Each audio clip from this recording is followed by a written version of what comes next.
Hello everyone. हम बात कर रहे थे अर्जुन की चार पत्नियां थी जिसमें द्रौपदी, सुभद्रा, उलूपी और चित्रांगदा।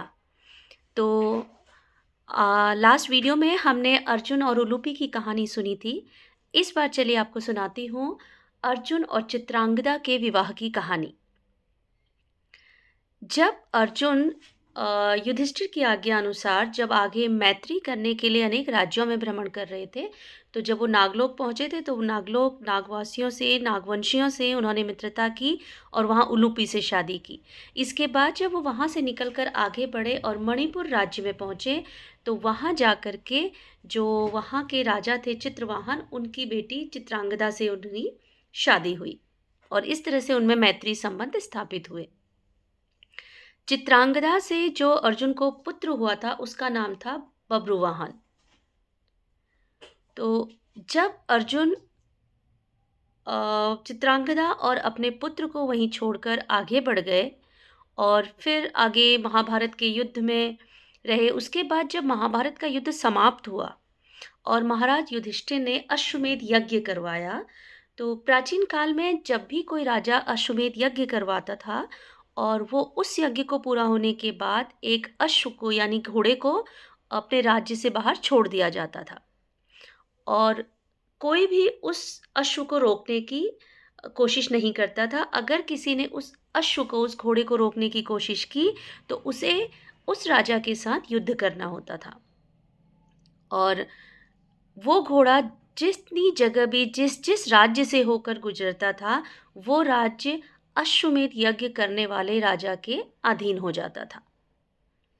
तो जब महाभारत के युद्ध के बाद युधिष्ठिर ने अश्वमेध यज्ञ करवाया और यज्ञ के बाद जब ये अश्व को छोड़ा गया, तो जब वो अश्व भागता भागता मणिपुर राज्य में प्रवेश किया, तो उस समय तक वहाँ का राजा बब्रुवाहन बन चुका था। जैसा कि हम पहले भी बात कर चुके थे कि जब अर्जुन ने चित्रांगदा से शादी की थी, तो महाराज चित्रवाहन ने ये बोला था कि शिव के वरदान के अकॉर्डिंग यहाँ पे जो भी राजा होगा और उसकी जो भी संतान होगी वही राजा बनेगी। तो चित्रांगदा को मैंने एक बेटे की तरह पाला और उसको राजा बनाना चाहता था, पर जब अब उसकी शादी हो रही है तो उसका जो पुत्र हो या पुत्री जो भी होगा, उसकी संतान ही मणिपुर का अगला राजा बनेगी। तो इस वजह से जब अर्जुन वहाँ से निकल आए और चित्रांगदा एंड बब्रुवाहन जो है वो मणिपुर में ही थे, तो मणिपुर का राजा जो है बब्रुवाहन बना। अब जब बब्रुवाहन मणिपुर का राजा बना और इस बार अश्वमेध यज्ञ का जो घोड़ा था जब उसने पकड़ लिया, तो ये खबर जब अर्जुन, भीम और पांडवों को मिली, तो वो लोग आए और उससे रिक्वेस्ट की कि घोड़े को छोड़ दिया जाए, लेकिन बब्रुवाहन ने नहीं छोड़ा। तो इस वजह से उसने पहले भीम को बेहोश किया, फिर कर्ण का पुत्र जो था वो भी इसमें पांडवों की ओर से युद्ध करने आया, तो बब्रुवाहन ने उसका भी वध कर दिया। और जब आखिर में जब अर्जुन वहाँ पे आए और जब अर्जुन के साथ बब्रुवाहन का युद्ध हुआ, तो बब्रुवाहन के पास माँ गंगा का दिया हुआ एक शस्त्र था, एक बाण था, जिससे कि उन्होंने अर्जुन का सिर जो है वो धड़ से अलग कर दिया।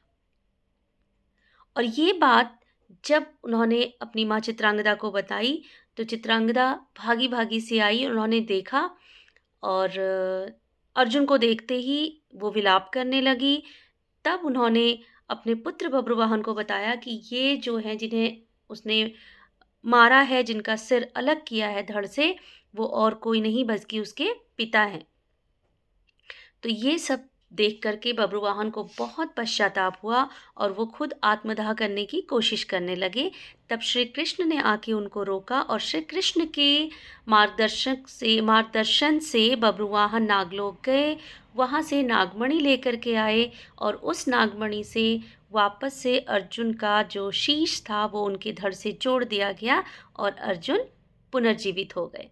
और इसके बाद पांडव जब काफ़ी समय तक राजपाट करने के बाद जब स्वर्ग की ओर चले थे, तब तक अर्जुन जीवित थे और अपने भाइयों के साथ ही थे। तो इस तरह से यह अर्जुन का पुनर्जन्म था।